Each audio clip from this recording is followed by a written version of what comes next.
Let's jump right into this explainer and uncover the wild story behind the birth of the modern sports industry. We're traveling back to the muddy, chaotic, and rapidly industrializing world of 1880s England. The Victorian era is in full swing, and a simple game played on local fields is about to undergo a massive structural revolution. Literally, a revolution that created the blueprint for every major sports league we watch today. But to really get why the Football League had to be created, you've got to put yourself in the shoes of a 19th century sports fan. Just imagine the sheer frustration. You've got no structured season, no reliable calendar at all. You just have these random friendly matches and cup ties, and they were constantly getting called off. Raining? Canceled. Visiting team missed their train? Canceled. Or, honestly, if the other team just got a better financial offer to go play somewhere else that afternoon, canceled. Section 1. The chaos of early football. So in this era, teams just kind of winged it. They arranged their own fixtures completely on the fly. And what that meant for the fans was that you'd often show up to a ground on a Saturday morning totally hyped for a match, only to find the place completely deserted. The game was abandoned at the absolute last minute. And this wasn't just, a minor annoyance. It was total systemic chaos that was actually threatening to destroy the game right as it was blowing up in popularity with the working classes. And the economic stakes here were massive. Because think about it, no guaranteed game meant absolutely zero gate receipts from the spectators that week, zero income. But the sport was evolving, and suddenly these clubs had hefty wage bills they legally had to pay their players. So you could literally have a club go 2 or 3 straight weeks without a single penny coming in. It was basically a fast track to bankruptcy, and the very survival of these clubs was completely on the line. Section 2. The cost of professionalism. Now, fueling all this financial panic was a massive cultural divide that was basically tearing the sport apart. Down south, you had the wealthy amateur elites. To them, football was just a casual, gentlemanly pastime rooted in the public school system, and they absolutely hated the idea of paying men to play. But up in the industrial north and the Midlands, totally different story. You had working-class factory teams. These guys literally couldn't afford to skip a Saturday shift at the mill to go play football unless the club compensated them for their lost wages. They called these broken time payments.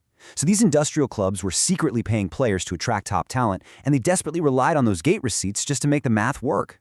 Things actually got so heated that a total split in the sport was narrowly avoided when the Football Association finally backed down. In 1885, they officially legalized professionalism.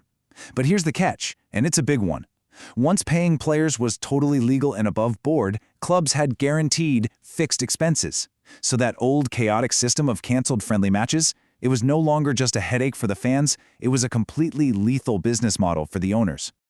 Section 3. McGregor's Revolutionary Letter. Enter William McGregor. He was a Scottish linen draper living in Birmingham, a naturally organized businessman, and a fiercely dedicated director at Aston Villa. Now, McGregor was watching his beloved club bleed money.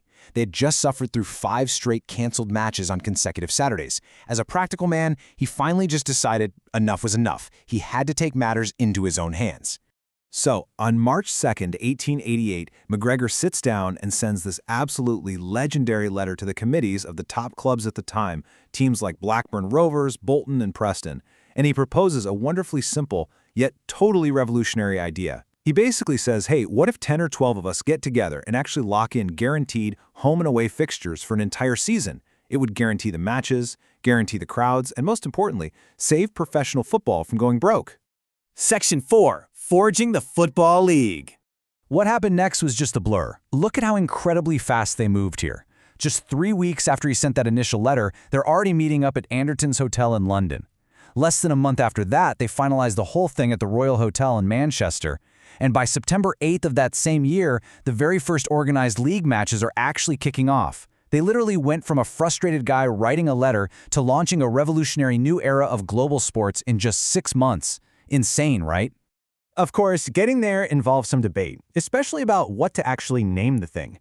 McGregor initially wanted to call it the Association Football Union, but Major William Sudell, who represented Preston North End, pushed really hard for the Football League, and that's what stuck, even though McGregor was worried it sounded a bit too much like a political organization.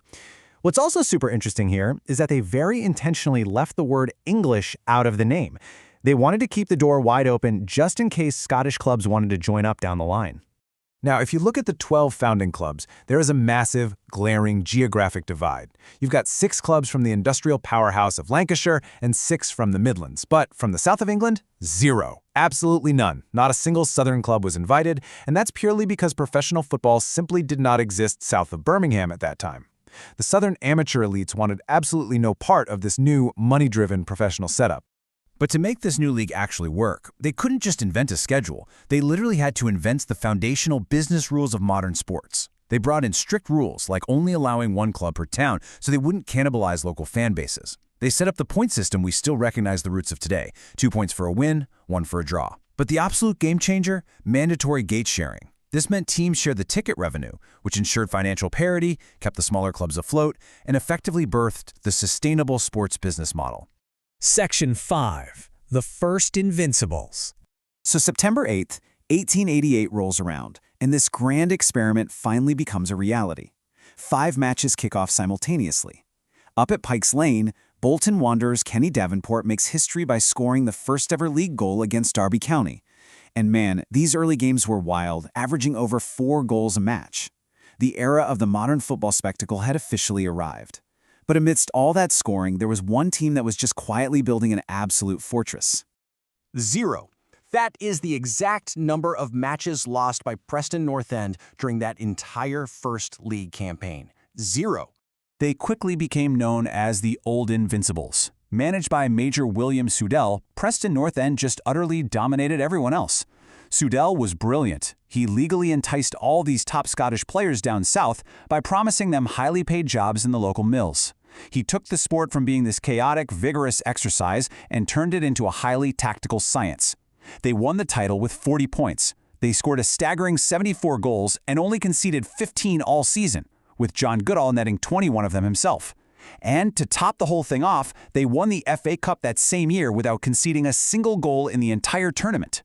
The first ever league and cup double. Unbelievable. So what does this all mean? The absolute key takeaway from this explainer, the one thing I really want you to remember, is that the DNA of modern sports was quite literally forged in the smoky industrial towns of Victorian England out of sheer financial desperation. Every single time you watch a Premier League match, an NFL game, or an NBA season unfold with the structured schedules, the point systems, the revenue sharing, you are watching a direct descendant of a system invented in 1888 just to stop football clubs from going bankrupt. And it leaves us with such a fascinating historical what-if. It really makes you wonder, what would the landscape of global sports look like today if a Scottish draper hadn't gotten frustrated by cancelled matches? If William McGregor's Aston Villa hadn't suffered to those 5 rained-out Saturdays, would the global sports industry as we know it even exist today?